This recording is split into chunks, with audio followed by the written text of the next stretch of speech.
فأعوذ بالله من الشيطان الرجيم بسم الله الرحمن الرحيم يا أيها الذين آمنوا أطيعوا الله وأطيعوا الرسول وأولي الأمر منكم فإن تنازعتم في شيء فردوه إلى الله والرسول صدق الله مولانا العظيم.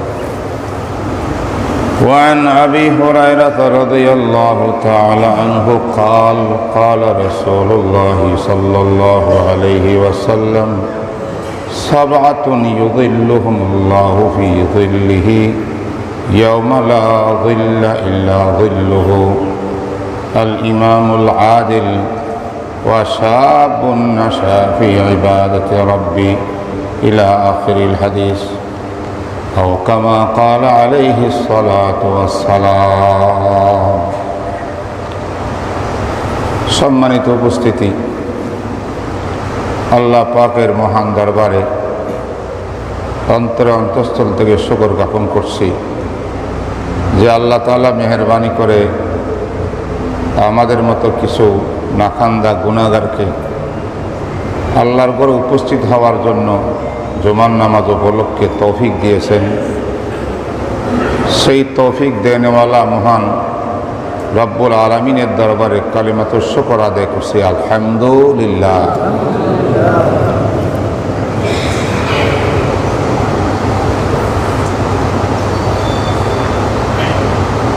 (1443 সালের আজকে সফর মাসের প্রথম জুমা।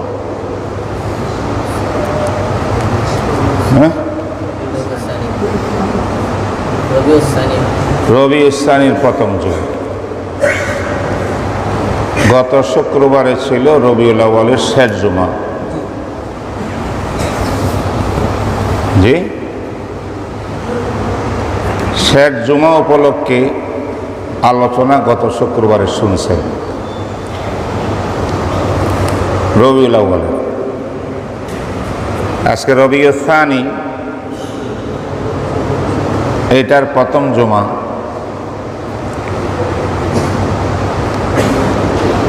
মনের মধ্যে আসছে যে এই জুমাবারে যে নবীজি রবিউল আউয়ালে আগমন করলেন,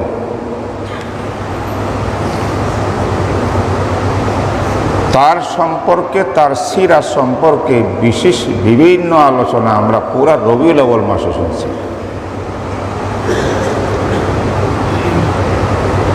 কিন্তু সেই নবী বিশ্ব মানবতা, মানব জাতির জন্য বড় মূল্যবান,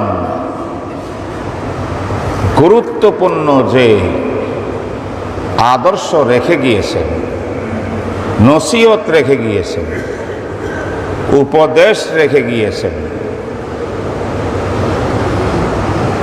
সেই উপদেশ থেকে আজকে কয়েকটি কথা আমরা আলোচনা করব।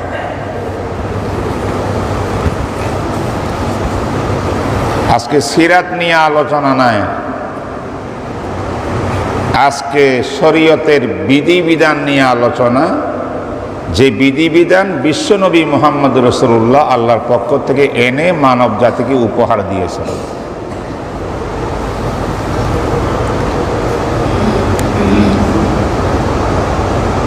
কোরআনে কারীমের ভিতরে বলা হয়েছে আতিউল্লাহ, হে ঈমানদারেরা তোমরা আল্লাহর ইতাআত করো, ওয়া আতিউর রাসূলা,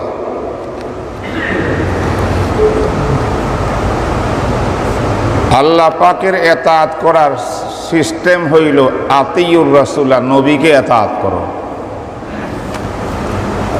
মান আতা আর রাসূলা ফাকাদ আতা আল্লাহ, যে ব্যক্তি রসুলের অনুকরণ করলো সে সত্যিকারের আল্লাহরই অনুকরণ করল।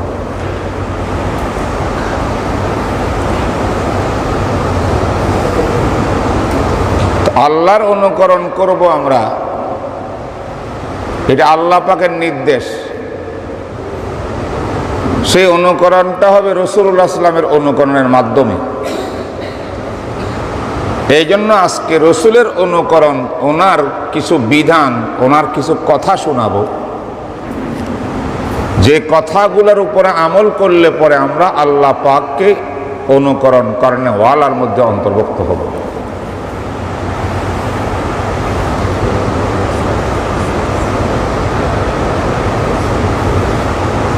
বিষয়টি হলো, আমরা সকলে একটা বিষয় জানি যে কিয়ামতের ময়দানে 5টি প্রশ্ন করা হবে প্রত্যেক মানুষের থেকে। ইউস আলু আন খামসিন,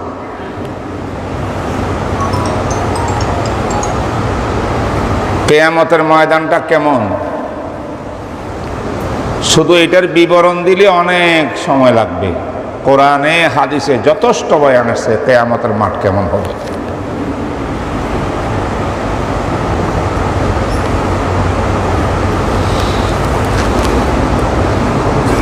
সামান্য বিবরণ কোরআনে তুলে ধরেছে কিয়ামতের মাঠ এত কঠিন সময় অতিক্রম করবে মানব জাতির উপরে।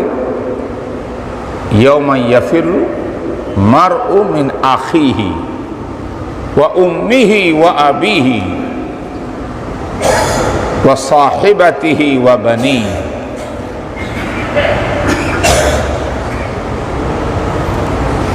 সেই দিন মানুষ নিজের পিতাকে ভুলে যাবে,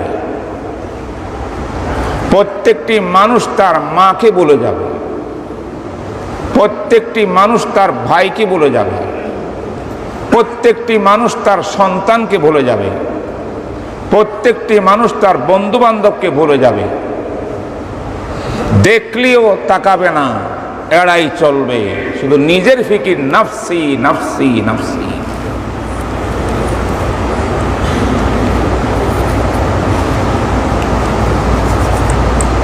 সূর্যের তাপ কেমন হবে, মানুষ শরীরের ঘামের মধ্যে সাঁতার কাটবে।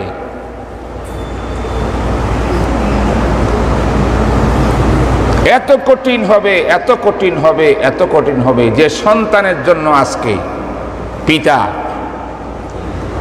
জীবন দিয়ে দিচ্ছে সন্তানের ফিকিরে আর চিন্তায়, সন্তানকে গ্রাজুয়েট বানানোর জন্য, তার ক্যারিয়ারকে উন্নতমান করার জন্য। অনেক পিতা মাতা আছে সন্তানের জন্য যে প্রাণ উৎসর্গ করতে প্রস্তুত। এমন সন্তান আছে যে সন্তান তার পিতা মাতার জন্য প্রাণ উৎসর্গ করতে প্রস্তুত। যদিও এটার উল্টা পাল্টাও আছে না নেই? ফেসবুকের মধ্যে দেখা যায় এক যুবক ছেলে চকবাজারে ব্যবসা করে, পিতা হলো বিরাট মার্কেটের মালিক, তার 3 ছেলে, প্রত্যেক ছেলেকে মার্কেট ভাগ ভাগ করে দিছে, কিন্তু নামে রেজিস্ট্রি করে দেয় নেই। পিতা এখন অবসর, শুধু ছেলেরা টাকা পয়সা দেয়, সে চলে। 3 ছেলেকে সুন্দরভাবে বন্টন করে দিয়েছে। এক ছেলে গিয়া পিতাকে এমন মারা মারছে ঘরের ভিতরে, এই জন্য যে আমার নামে সব মার্কেট লিখে দিতে হবে তোমার। আপন পিতা, বৃদ্ধ পিতার উপরে নির্যাতনের ছবি ভাইরাল হয়েছে।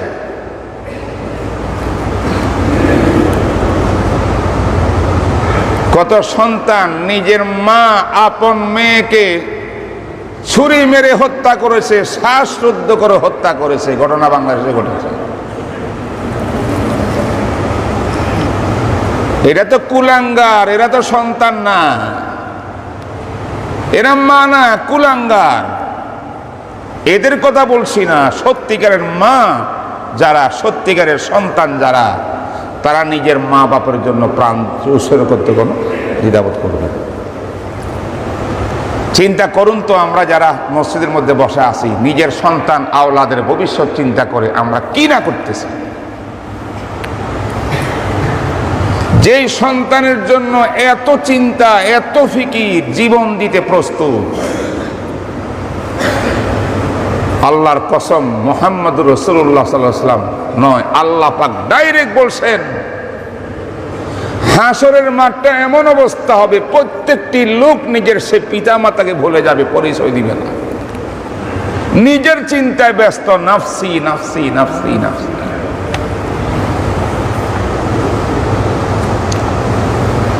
সেই হাসরের মাঠের ভিতরে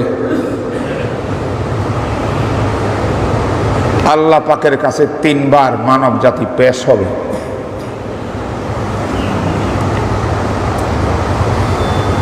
একবার পেশ হইয়া আল্লাহ পাক বলবেন, তোমার আমল নামা দেখাও। ডান দিকে তাকালে নেক আমল যদি কিছু করিয়া তাকে পাবে, বাম দিকে তাকালে যত গুনাহ আছে সব উপস্থিত দেখতে পাবে। আল্লাহ বলবে, এত গুনাহ কেন করছো? প্রথমবার বন্দা বলবে, আল্লাহ করি নাই তো, কেমনে কেমনে আসলো এখানে জানি না, মিথ্যা বলবে। আল আরাদাতু সানিয়া, দ্বিতীয়বার আল্লাহর কাছে পেশ হবে। আবার নেক আমল বদ আমল গুনাহ সবগুলো ডানে বামে পরিষ্কার দেখা যাবে। আল্লাহ পাক যখন জিজ্ঞাসা করবে, এত গুনাহ কেন? আল্লাহ গুনাহ করি ফেলছি, আল্লাহ আপনি মাফ করে দিয়েন। এবার অস্বীকার করতে পারবে না, স্বীকার করিয়া ওজর খাই করবে, মাফ চাবে। তৃতীয়বার যখন আল্লাহর কাছে হাসর মাঠে পেশ হবে, তখন দেখা যাবে ইয়াতিরু, উড়ে উড়ে আমল নামা হাতে চলে আসবে। কারো ডান হাতে, কারো মিন ওয়ারায়ে যাহরিহি, পিছন দিয়া, বাম হাতে। এগুলো সব হবে হাসরের মাঠে। সেই হাসরের মাঠে 1 ইঞ্চি পাও নড়াচড়া করতে পারবে না কেউ, অধিকার নাই, 5টি প্রশ্নের উত্তর দেওয়া ছাড়া। قال رسول الله صلى الله عليه وسلم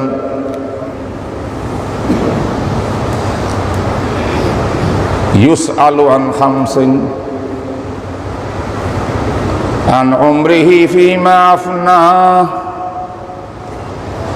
وعن شبابه فيما أبلاه وعن ماله مما اكتسب وفيما أنفق وعن عمله بما علم أو كما قال عليه الصلاة والسلام। 5টি প্রশ্ন হাসরের মাঠে আল্লাহ পাক করবেন, জবাব দেওয়া ছাড়া নড়াচড়া করার কোনো অধিকার কারো থাকবে না। যে 5টি প্রশ্ন, সেই প্রশ্নগুলো হলো: 1 নম্বর প্রশ্ন, জীবন নিয়ে, তোমার জীবন কোন পথে তুমি খরচ করেছো? হে যুবক, তোমার যৌবন তুমি কোথায় নষ্ট করেছ? হে ব্যবসায়ী বন্ধুরা, তুমি কোত্থেকে কোন লাইনে তুমি টাকা ইনকাম করেছো, হালাল পথে না হারাম পথে? কোন রাস্তায় তুমি তোমার ইনকামকৃত সেই অর্থ ব্যয় করেছো, হালাল পথে না হারাম পথে? তালাবুল ইলমি ফরিজাতুন আলা কুল্লি মুসলিমিন, ইলম তলব করা, ইলম জানা, শিক্ষা, ইসলামী শিক্ষা প্রত্যেক নরনারীর উপর ফরজে আইন, জরুরি ইলম শিক্ষা। আল্লাহ বলবেন, শিক্ষা যাহা অর্জন করেছো, শিক্ষা অনুযায়ী আমল কতটুকু করছো? এই 5টি প্রশ্ন হবে। মুহাদ্দিসিনে কেরাম বলেন, এখানে সর্বপ্রথম কিয়ামতের ময়দানে ওমর আর বয়স নিয়ে, জীবন নিয়ে প্রশ্ন কেন? তার উদাহরণ হইল, কলেজ, ভার্সিটি, মাদ্রাসায় পরীক্ষার হলে যখন ছাত্ররা পরীক্ষা দেয়,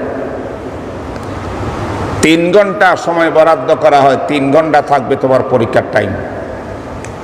হলে ঢুকবা, 3 ঘন্টা পরীক্ষা দিবা, প্রশ্ন হাতে আসবে, আনসার দিবা, কোয়েশ্চেনের আনসার দিবা।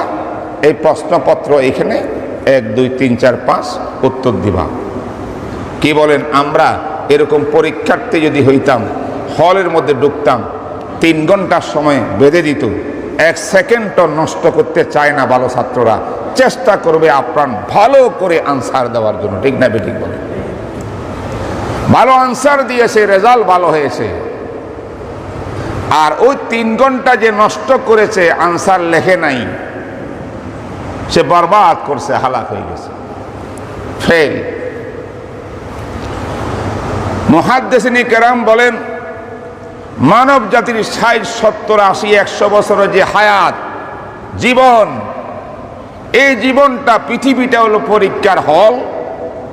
এই হলের টাইম টেবিল আল্লাহ পাক দিয়েছেন আনসার দেওয়ার জন্য ৬০ বছর বয়স, ৭০, ৮০ বছর বয়স। এই বয়সের ভিতরে তুমি আনসার দিবা। প্রশ্নপত্র কই?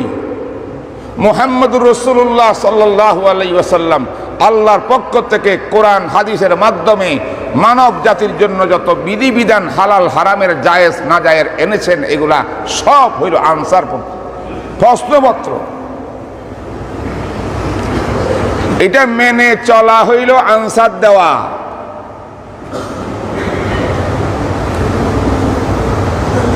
তাহলে আমার জীবনটা হইল পরীক্ষার হলের ওই ৩ ঘন্টা সময়। জি, কি করব আমরা? পরীক্ষার্থী আনসার দেব না সেখানে দুষ্টামি করব? দুষ্টামি করলে কি হবে? ফেল। আনসার দেওয়ার জন্য একটি সময় নষ্ট করে না পরীক্ষার্থীরা। যদি আমরা বুঝতাম আর পৃথিবীর এই জীবনটা আমাদের পরীক্ষার হলের সেই ৩ ঘন্টা ৫ ঘন্টা সময়, তাহলে আমরা জীবনকে এইভাবে নষ্ট করতাম না। আমার রসুল আনছেন নামাজ, আমি নামাজ আদায় করতাম। আমার রসুল আনছেন জাকাত, আমি জাকাত ঠিক মতো আদায় করতাম। আমার রসুল আল্লাহর পক্ষ থেকে আনছেন হজ, হজ করতাম, তার রোজা রাখতাম। আমার রসুল আল্লাহর পক্ষ থেকে আনছেন সত্য কথা বলা, জীবনভর সত্য বলতাম। আমার রসুল আল্লাহর পক্ষ থেকে আনছেন দুর্নীতি করা হারাম, ছিনতাই হারাম, ডাকাতি হারাম, সুদ হারাম, গোশ হারাম, মদ হারাম, জুয়া হারাম, জেনা হারাম, বেবিচার হারাম। সব হারাম থেকে আমার জীবনকে আমি বাঁচাইতাম। আমি সৎ পথে চলতাম, সঠিক পথে চলতাম, জান্নাতের পথে চলতাম। যদি আমি পরীক্ষার্থী বলে নিজকে মনে করতাম, দুঃখজনক হইল আজকে আমরা কেউ এই সমস্ত কথা মনেই রাখি না।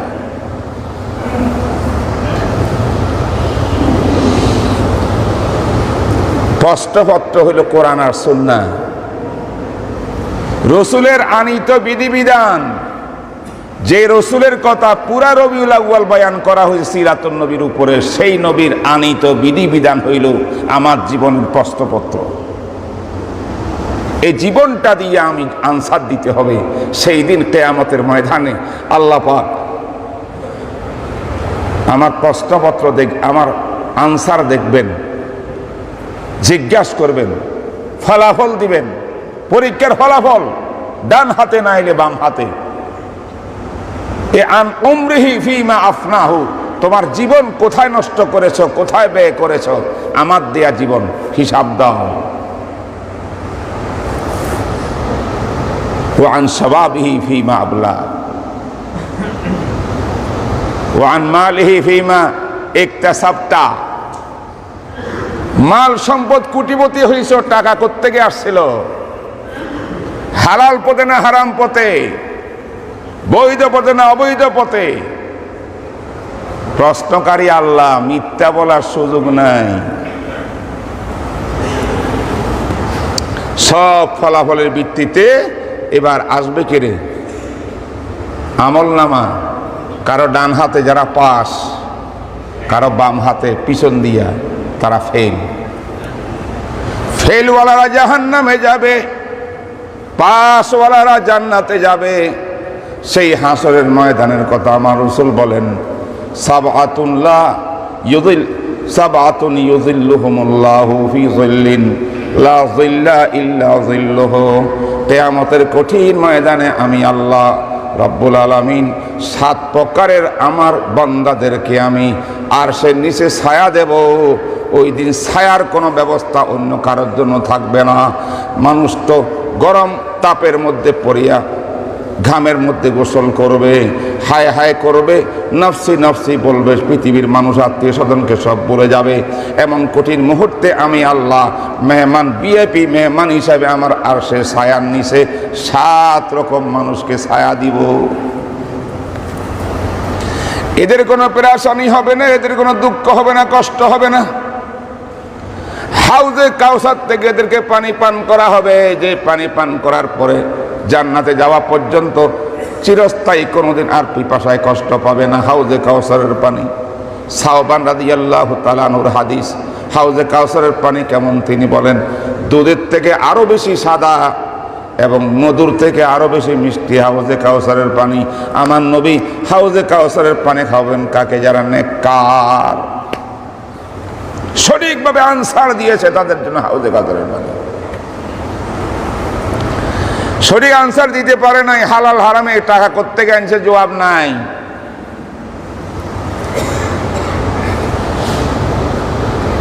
বলবে আল্লাহ সুদের কারবার করছিলাম এই জন্য এত টাকা আইছে।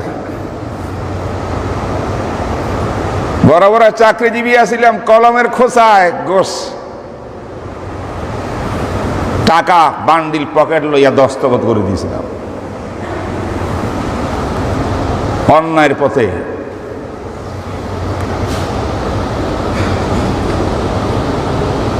দুর্নীতি করেছি, চুরি করেছি, ডাকাতি করেছি, সন্ত্রাসী করেছি। শরীরে শক্তি ছিল, বল ছিল, অস্ত্র ছিল, গ্রুপ ছিল আমার। সামান্য ইউনিয়ন নির্বাচনের জন্য 6 জন মানুষ প্রাণ দিয়েছে বাংলার জমিনে। হায় রে হায় মুসলমান, এরাই তো আল্লাহর বান্দা, এরাই দুনিয়ার মধ্যে আসছে রসুলের দেয়া আনিত এই প্রশ্ন উত্তর দেওয়ার জন্য, সৎ পথে থাকার জন্য।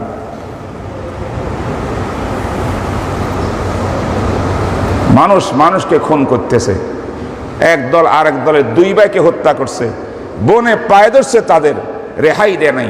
2 ভাই সৎ আপন ভাই হত্যা করে দিয়েছে। কত কিসের জন্য? চেয়ারম্যানের জন্য।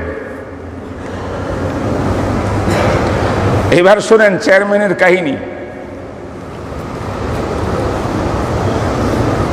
আমার নবী বলেন 7 জনকে আমার আল্লাহ আরশের নিচে ছায়া দিবেন, ভিআইপি মেহমান। যেই দিন আর কোনো ছায়ার ব্যবস্থা থাকবে না, কঠোর ময়দান হবে। সেই 7 জন কারা? কথাগুলো রসুলে বলতেছেন আমরা যেন নবীর কথার উপর আমল করি। 1 নম্বর ব্যক্তি হলো আল ইমামুল আদিল। সুবহানাল্লাহ বলে, ইমামুল আদিল।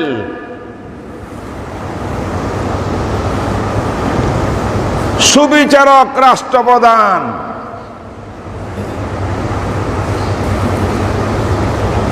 ন্যায় বিচারক এমপি মন্ত্রী, ন্যায় বিচারক চেয়ারম্যান মেম্বার, এগুলো হলো প্রশাসনিক ইমাম। আরো আছে কলেজের প্রিন্সিপাল, সেও ইমাম, তার অধীনস্থ কলেজের সব বডি তার আন্ডারে চলে। মাদ্রাসার প্রিন্সিপাল, ইউনিভার্সিটি, ইসলাম ইউনিভার্সিটির প্রিন্সিপাল, তার আন্ডারে শিক্ষক আছে শতাধিক, ছাত্র আছে হাজার হাজার, তিনি ইমাম। আমার পরিবারের আমার পিতা, তিনি কর্তা, পরিবারের কর্তা, তিনি ইমাম। ইমাম কাকে বলে জানেন? যার অধীনস্থে এমন লোক আছে, সেই অধীনস্থ লোকের উপরে সে যদি জুলুম করে, অন্যায় করে, তাকে জিজ্ঞাসা করার কেউ নাই। বুঝতে পেরেছেন আমার কথাটা? আমার কথাটা বুঝতে পারছেন? শরীয়তে ইমাম কাকে বলছে? এখানে ইমাম বলা হয় ওই নেতাকে, যেই নেতা বেশ কিছু লোকের উপরে নেতৃত্ব দেয় এবং তাদের উপর যদি অন্যায় করে, এই নেতা সাহেবকে জিজ্ঞাসা করার কেউ নাই, সে বড়, এত ক্ষমতাধর, তার নাম ইমাম। এমন ইমাম হইয়া যদি আদল করো, ইনসাফ করো, সুবিচার করো, সকল অধীনস্থের উপরে অন্যায় থেকে, জুলুম থেকে তুমি বেঁচে থাকো, জুলুম প্রতিহত করো, অন্যায় প্রতিহত করো, দুর্নীতি দূরীকরণ করো, সকল অন্যায় থেকে তোমার অধীনস্থ থেকে বাঁচিয়ে তুমি নিজে তার ন্যায় প্রতিষ্ঠা করো, ইনসাফ প্রতিষ্ঠা করো। তোমার নাম ইমামে আদেল। তুমি প্রিন্সিপাল হইতে পারো, তুমি কর্তা হইতে পারো, তুমি মেম্বার হইতে পারো, চেয়ারম্যান হইতে পারো, এমপি হইতে পারো, মন্ত্রী হইতে পারো, প্রধানমন্ত্রী হইতে পারো, প্রেসিডেন্ট হইতে পারো। যে কাজ এই করবে সে ইমামে আদেল, সে হাসরের ময়দানে আর সে নিচে ছায়া পাবে।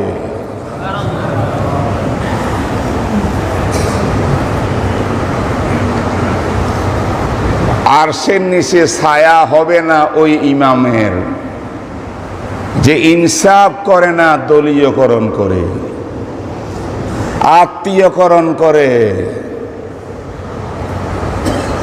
কথা কন না, জানে এটা জুলুম অন্যায়, তার পক্ষে রায়। নিরীহ মানুষকে জেল খাটায়, ফাঁসির কাস্টে ঝুলায়, অপরাধী মাপ। রাতের অন্ধকারে এটাকে বাস ছাড়িয়ে দিয়েছে। এই সমস্ত ইমামরা জালেম। হাসরের মাঠে আরশের নিচে ছায়া তাদের জন্য নয়, ওই ইমামদের জন্য। খলিফা ওমর ইবনে খাত্তাবের মতো ইমাম হইতে হবে, ওমর ইবনে আব্দুল আজিজের মতো ইমাম হইতে হবে। সুবহানাল্লাহ। খলিফা ওমর রাদিয়াল্লাহু তাআলা আনহু যায়েদ ইবনে আসলাম হযরত ওমরের আজাদকৃত গোলাম। জায়েদের পিতার নাম আসলাম। আসলামে রেওয়ায়ত করেন, রেওয়ায়তটা বাইহাকী, তিরমিজি হাদিস শরীফের মধ্যে আছে যে আমি ওমর ইবনে খাত্তাবের সঙ্গে একসঙ্গে বাজারে যাচ্ছিলাম। তিনি তখন খলিফাতুল মুসলিমিন, রাষ্ট্রপ্রধান। বাজারের মধ্যে এক পর্দানসী নারী ওমর ইবনে খাত্তাবের সামনে দাঁড়িয়ে গেছে। কত খলিফা ওমর, আমার একটা কথা আছে, শুনতে হবে আপনার। কোলে বাচ্চা, ছোট বাচ্চা আরো 2-3টা, কোলে একটা, সামনে দাঁড়াইয়া বলে, খলিফাতুল মুসলিমিন, আমি খফাফ আল গেফারি অমুক লোকের স্ত্রী, আমার স্বামী হুদায়বিয়ার আপনার সঙ্গী, অমুক অমুক যুদ্ধের সঙ্গী, অমুক যুদ্ধের মধ্যে আমার স্বামী শহীদ হয়েছে। শহীদ হওয়ার পর ছোট ছোট বাচ্চা নিয়ে আমার জীবন চালানো কষ্টদায়ক। আমি ভিক্ষার ঝুলি নিয়ে বের হইতে পারি না সম্মানের জন্যে, খাওয়াও পাই না, আমার বাচ্চাগুলো খাওয়ায় কষ্ট পাচ্ছে, আমি কষ্ট পাচ্ছি, আমার দুর্দিন চলতেছে। আপনি খলিফাতুল মুসলিমিন, অথচ আপনি কোনো খবর নিচ্ছেন না। সুবহানাল্লাহ। খলিফা ওমর রাদিয়াল্লাহু তাআলা আনহু মনোযোগ সহকারে এই নারীর বক্তব্য শুনলেন। বাজারে দাঁড়িয়ে দাঁড়িয়ে 22 লক্ষ বর্গ মাইলের প্রেসিডেন্ট হযরত ওমর চোখের পানি ট্যাপ ট্যাপ করি বাই বাই পড়তে আছে নারীর কথা শুনিয়া। হায় রে, আমি কেমন লোক, কেমন খলিফা, কেমন আমির আর কেমন ইমাম হইলাম। আমার রাষ্ট্রের মধ্যে এমন এক নারীর দুরবস্থা। সঙ্গে সঙ্গে খলিফা ওমর গেলেন, ওঁট ভর্তি করি খাদ্য নিয়া, এক ওঁটের মধ্যে পুরা ট্রাক আর কি বর্তমান যুগের, বা বিরাট বড় ট্রাক। এই ওঁটের মধ্যে যত খাদ্য ধরে সব উঠাইয়া ওঁট সহ খাদ্য সহ ওই নারীর মালিক বানিয়ে ওমর নিজে পৌঁছাই দিলেন। খাদেমরা বলল, খলিফাতুল মুসলিমিন, আমাদেরকে দেন, আমরা খাদ্যের বস্তা উঠাই। কয়, না না, আমি ইমাম, আমাকে আল্লাহ পাক জিজ্ঞাসা করবেন এই নারীর খবর লই নাই কেন। আজকে খবর পেয়েছি, তাই তার জন্য যাহা খাদমত আমার নিজের কাঁধে বহন করি আমি করব। ইমামুন আদেল, ইমামুন আদেল, তার জন্য আরশের ছায়া, আল্লাহর ছায়ার নিচে, আরশের নিচে ছায়া। বিএপি জামাত 7 জন, একজনের কথা কইতেছি এতক্ষণ। হায় হায় হায়, খলিফাতুল মুসলিমিন রাত্রে ঘুরতেছেন, জনগণের অবস্থা দেখতেছেন, গরিবের অবস্থা দেখতেছেন, অসহায় লোকদের অবস্থা দেখতেছেন, রাস্তা রাস্তায় ঘুরতেছেন। হঠাৎ করে এক ঘরের থেকে আওয়াজ আসতেছে, বাচ্চাদের কান্না কান্না কান্না, হায় হায় বাচ্চারা কাঁদতেছে। কিরে, গভীর রাত্রে বাচ্চা কান্নাকাটি করে কেন? আর একটা মহিলার আওয়াজও শোনা যায়। ওমর ইবনে খাত্তাব আস্তে আস্তে আরো নিকটে চলে গেলেন, একদম ঘরের কাছে গিয়ে দাঁড়াইলেন। শুনতেছেন মায় বাচ্চাদেরকে সান্ত্বনা দিচ্ছে, বাবা একটু থামো থামো, খানা পাক হচ্ছে পাক হচ্ছে, দেখো না আম্মু যে গরম পানি দিছি চুলার উপরে, এর খানা পাক হচ্ছে, সবর করো না। বাচ্চারা চিৎকার করি বেল বেল করে কানতে আসে। ওমর ইবনে খাত্তাব সালাম দিছেন, সালাম দিয়া মা কইয়া বলছেন যে আমি জিজ্ঞাসা করতে চাই তোমাদের প্রবলেম কি। মা বলল আমার এই সন্তানগুলা বহুদিন না খাইয়া আছে, খাবার দিতে আমি পারি না, এই জন্য তারা ক্ষুধায় কাঁদতেছে। এখন আমি আজকে মোটেই খানা নাই, আমি কি করব? পানি উঠাইছি চুলার উপরে আর জাল দিচ্ছি কাঠ দিয়া, বাচ্চাদেরকে সান্ত্বনা দিচ্ছি তোমার জন্য পানি পাক হচ্ছে। আসলে পাক হচ্ছে না, পানি গরম হচ্ছে, পাক করার কিছুই নাই। এইটা এই জন্য করতে যাতে নাকি তারা সান্ত্বনা পেতে পেতে পেতে পেতে চুলার আগুন জ্বলতেই থাকবে, পানি গরম হইতেই থাকবে সারা রাত। ইতিমধ্যে সেন বাচ্চারা ঘুমায় যায়। এই হলো ব্যবস্থা, এই হলো কারণ। ওমর ইবনে খাত্তাব রাদিয়াল্লাহু তাআলা আনহু আসলাম ছিলেন সেদিনের সঙ্গে। আসলাম চলে গেছেন ওনাকে নিয়ে বাইতুল মাল, রাষ্ট্রীয় তহবিল, সেখান থেকে খাদ্যদ্রব্য লইয়া নিজের কাঁধে বহন করিয়া তিনি এই ঘরের মধ্যে আনছেন। আটা টাটা সব কিছু নিয়ে আসছেন, রাতের মধ্যে নিয়ে আসছেন, দেরি করেন নাই। চাইছে আসলাম আমরা নেই, আমরা উঠাই। ওমরে কয় না, হাসরের মাঠে আল্লাহ পাক আমাকে জিজ্ঞাসা করবে, আমাকে উঠাইতে দাও। নিচে গিয়ে দরজা খুলে অনুমতি নিয়া নিজে আটা দিয়া রুটি বানাচ্ছেন, বানাইয়া সেখানে সেকছেন, চুলা দিয়া গরম করতেছেন। আসলাম বলে রাদিয়াল্লাহু তাআলা আনহু, তিনিও সাহাবী। খলিফা ওমর যখন চুলার মধ্যে আগুন নিভে যায় বারবার, তো মুখ দিয়া ফু ফু করে কাঠগুলো জ্বালাইতে থাকে। তখন ঘন ঘন দাড়ি ছিল হযরতে খলিফা ওমরের, এই দাড়ির ফাঁকে ফাঁকে ধোঁয়া বের হচ্ছিল। আমি আসলাম দুই চোখে দেখেছি। সুবহানাল্লাহ। বলে দোস্ত, চেয়ারম্যান যদি আপনি আন্দোলন করে, চুরি করে, তার পক্ষে নিয়ে মানুষ মার্ডার করে আপনার লোককে চেয়ারম্যান বানাইছেন, এই চেয়ারম্যান সাহেব যত জুলুম অন্যায় অবিচার করবে, যত চুরি ডাকাতি করবে, সমস্ত চুরি ডাকাতি অন্যায় গুনাহের এক ভাগ আপনার কাঁধের মধ্যেও পড়বে। সেই গুনাহ করার জন্য কোন চেয়ারম্যান এত ভদ্র হয়ে গেছে? ন্যায় প্রতিষ্ঠা করে সমাজের ভিতরে হাজারের মধ্যেও একজন পাওয়া যাবে না। সেই চেয়ারম্যানের লইয়া নিজের পক্ষের লোককে চেয়ারম্যান বানাবার জন্য মানুষ খুন করতেছে বাংলাদেশের ভিতরে। এর থেকে যোগ্যজনক আর কিছু নাই।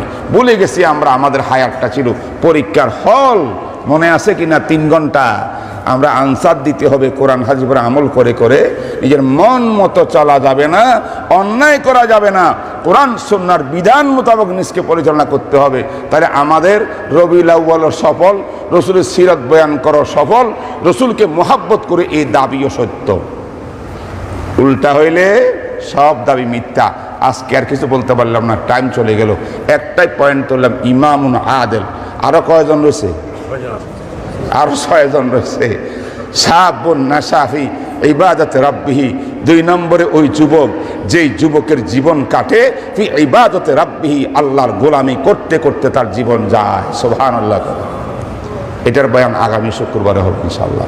আল্লাহ পাক আমাদের সকলকে ন্যায় পথে এবং অন্যায় প্রতিহত করে ন্যায় সঙ্গত পথে চলার তৌফিক দান করুক। আমাদের জীবনের প্রত্যেক ক্ষেত্রে ন্যায় বিচার প্রতিষ্ঠা করার তৌফিক দান করুক। আমরাও কিন্তু ইমাম। ইমাম শুধু প্রেসিডেন্ট না, প্রধানমন্ত্রী না, আমরাও ইমাম। আমাদের অধীনস্থে যারা আছে তাদের জন্য আমরা ইমাম না? তাই আমাদের এগুলো লক্ষ্য রাখতে হবে, আমার আর আপনার মাধ্যমে যেন অধীনস্থের উপরে কোনো জুলুম আর অন্যায় না হয়, ইনসাফ প্রতিষ্ঠা হয়, কোরআন সুন্নাহ মোতাবেক জীবনযাপন করতে পারে, সেই ব্যবস্থা আমাদের করতে হবে। ওয়া মা তৌফিক ইল্লা বিল্লাহ ওয়া আখিরু দাওয়ানা আলহামদুলিল্লাহি রাব্বিল আলামিন ওয়া সাল্লাল্লাহু তাআলা আলা খায়রি খালকি মুহাম্মদ ওয়া আলা আলিহি ওয়া আসহাবিহি ওয়া বারিক ওয়া সাল্লাম।